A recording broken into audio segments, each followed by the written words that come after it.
Well, good morning. How are you all today? And welcome to Integrative Preparedness. Well, the world is a mess, isn't it? It is. It is a world in chaos.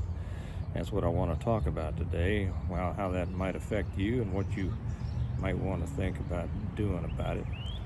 Before we get started, I want to remind you of our sponsor, the Stonemont series, the complete set. What's called the best post-apocalyptic series that covers everything you would ever want to know about preparing for, surviving, and rebuilding after a total collapse of everything. It follows a family who, as a result of their preparedness, was able to make it through and continue living a very good life after the total fall of everything. And not just that, but help other people and then start to rebuild community. It's a great series. You'll learn a lot and you'll love the story.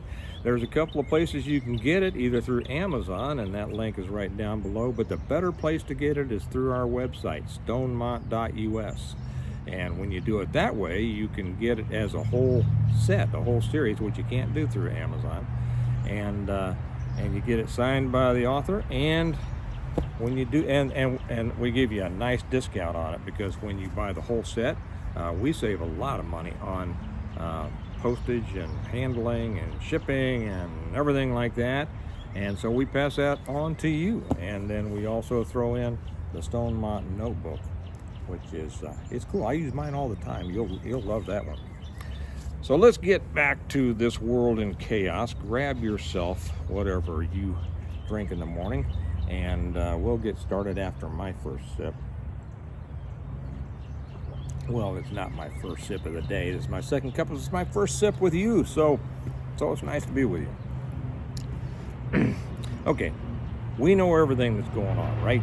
We know. Oh, there's. Are they watching? I doubt it. We know everything that's going on. We know all the ups and downs in Russia and Ukraine and France and Poland and Great Britain and all that kind of stuff. And if you're wrapped up too much in that, you're just going to drive yourself crazy. Now, it's good to kind of keep up on it, but understand that whatever information you're getting is not the whole story, and sometimes it's not even the real story.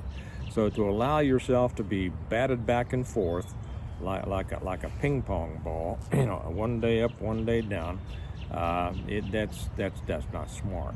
Don't allow yourself to be manipulated by the news, the politicians, or whatever. Keep a general idea of what's going on, but you need to concentrate on your situation so that you're ready for anything.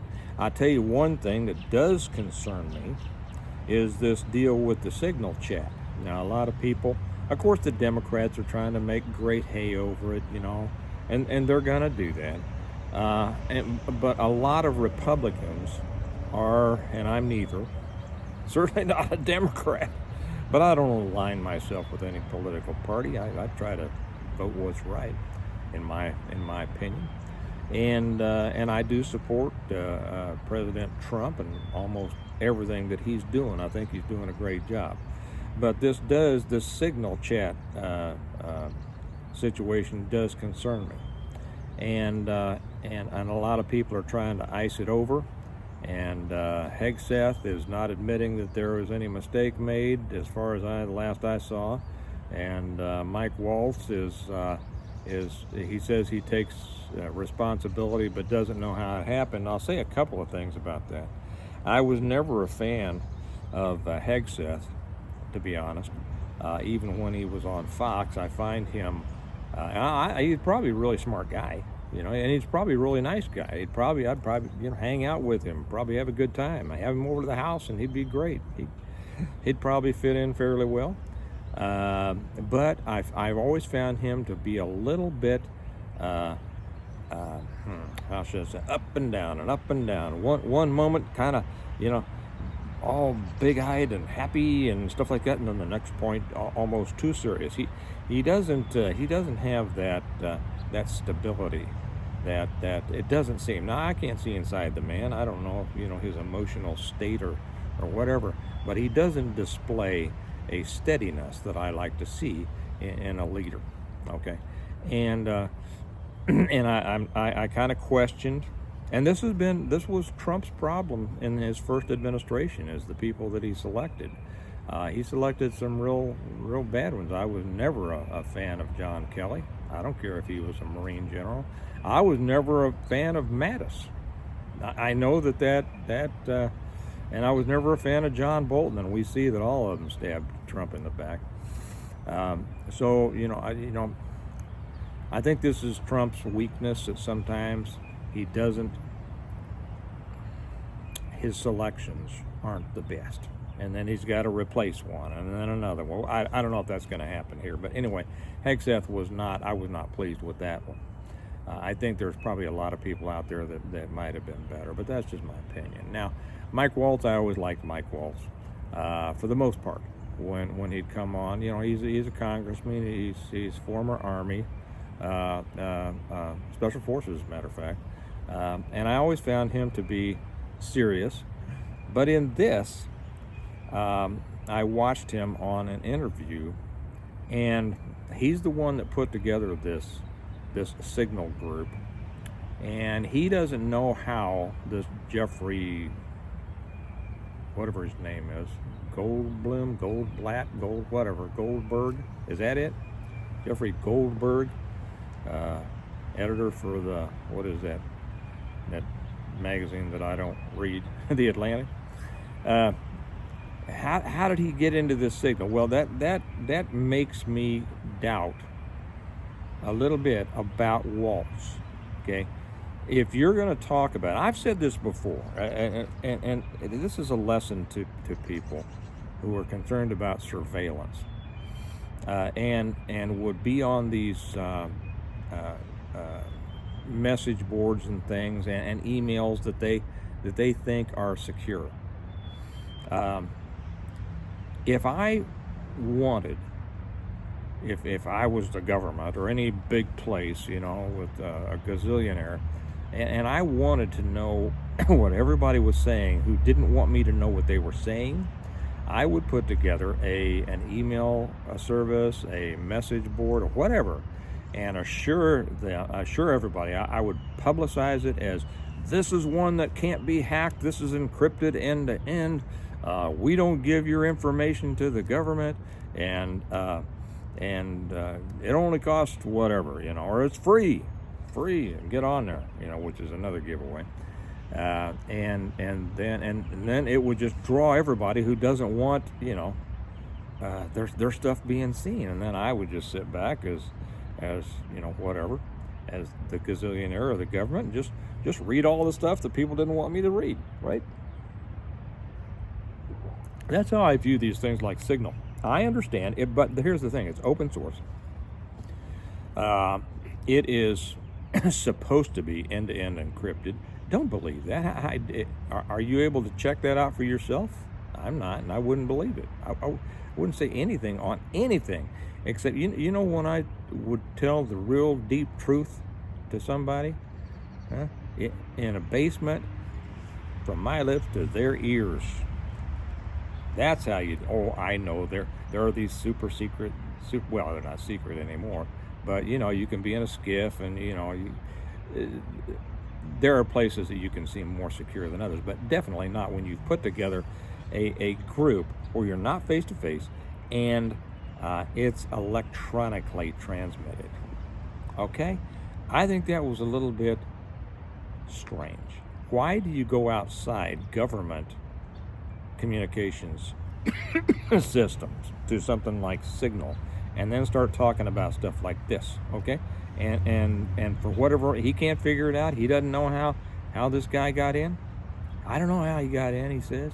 And I watched him. I forget. Oh, it was Laura Ingraham, whom I'm not really a fan of, but she was pressing him pretty good, and he kept interrupting her and over talking her in his explanation, kind of a rambling explanation, which is the sign. I tell you, it's a sign of somebody who is unsure of themselves. I was very surprised to see that in Waltz, and very disappointed to see that in Waltz. And he made the statement. He said, "Well, I'm sure that everybody has somebody in their phone book or in their in their phone you know what I mean. Your numbers to where the number of the person is not, it doesn't match the name. And I thought, well, I don't think most people do. Okay, I've got numbers in there that I haven't called in years. I just saw an old tire place. I used to get my tires, and I haven't called them in years because now I got a new tire place. But that's not the same as having, well, they didn't have a different number.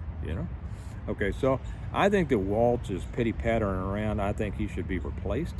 I think probably Hegseth should be replaced.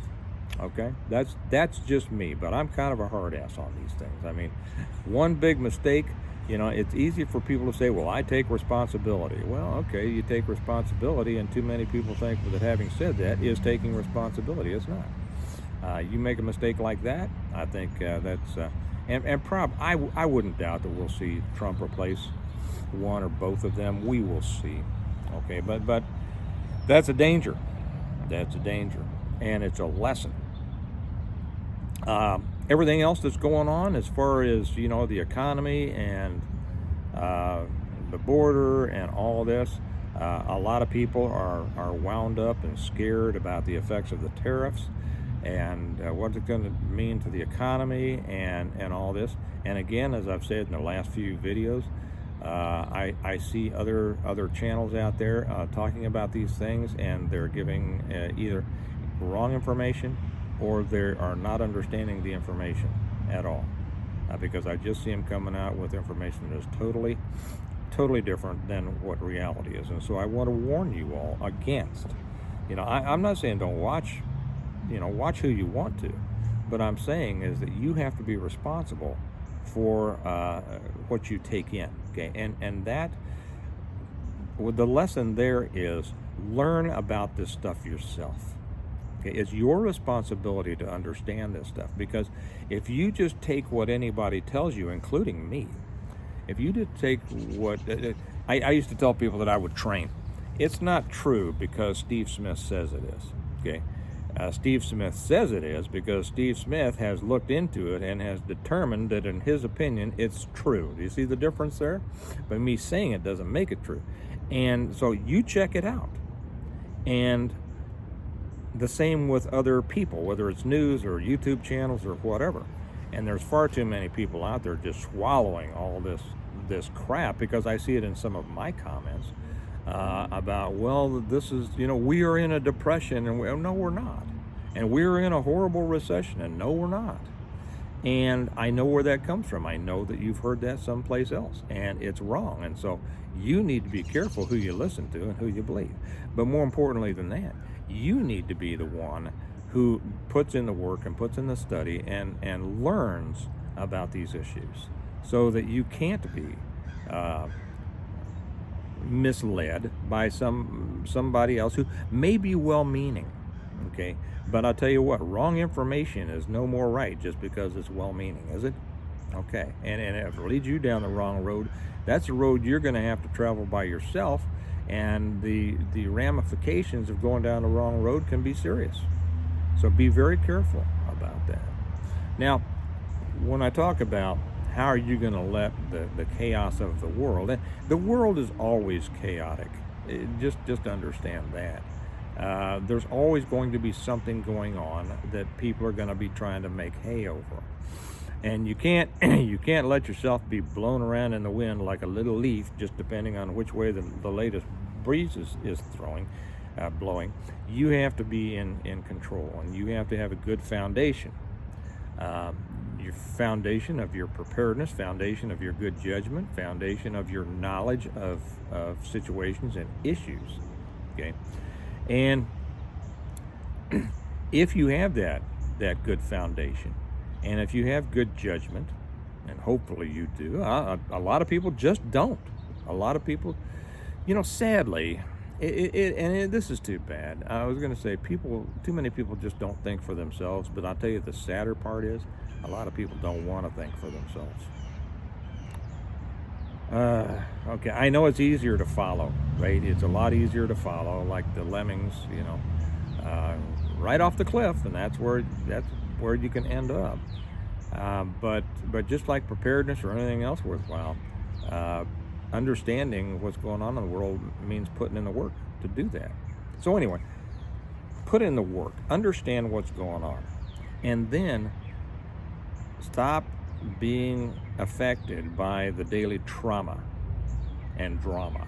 Okay, the drama trauma. Maybe I just made that term up. The drama trauma, the trauma that comes from following the drama. Okay, you feel free to use that, but give me credit. Okay, your life should not be dramatic or traumatic. Your life should be solid, built on a good foundation, directed by the good Lord himself, and through the good judgment that he has given you. Okay? And then each day should be simply a day of continual improvement in your life. Now, what do I mean by that? I mean improve. It's certainly in your preparedness. And like we say, do something every day to improve your preparedness. Okay, but also do something every day to learn something new, learn something about the world, learn about, if you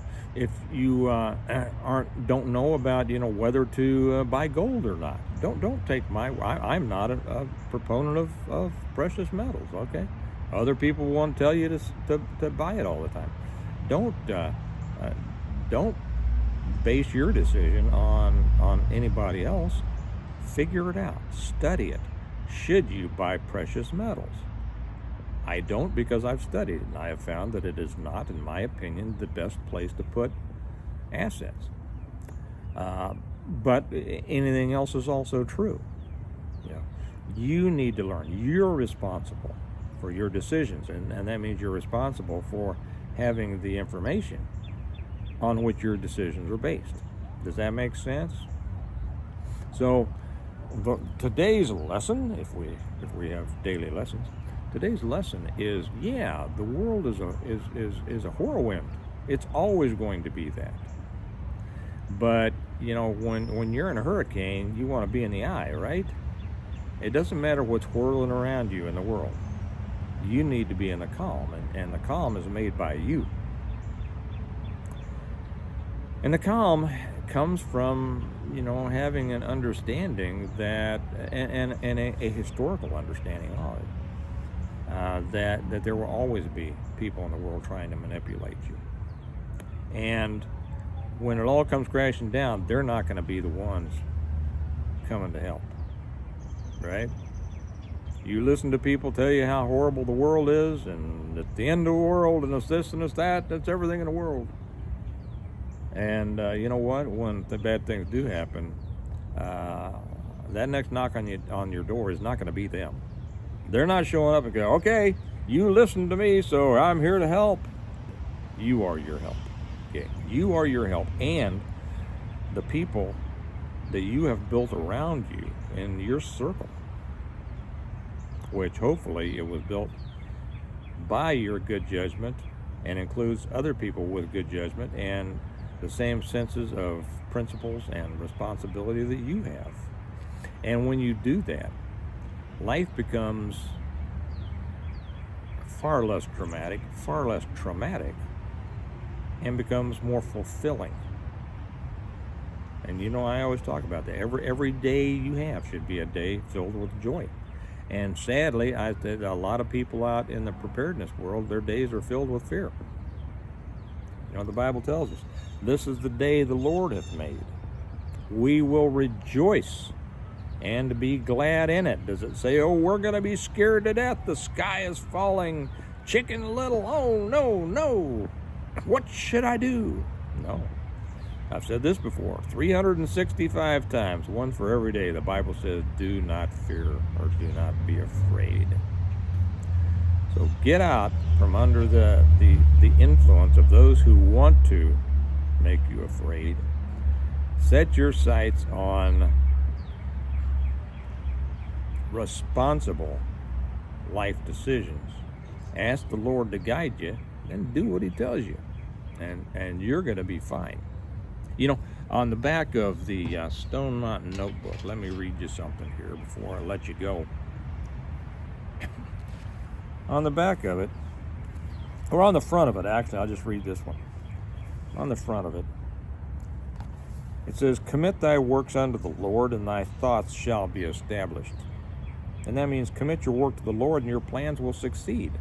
Well, does that mean that I can do anything, Steve, and I can say, here, okay, I'll get a little preacher in me here a second.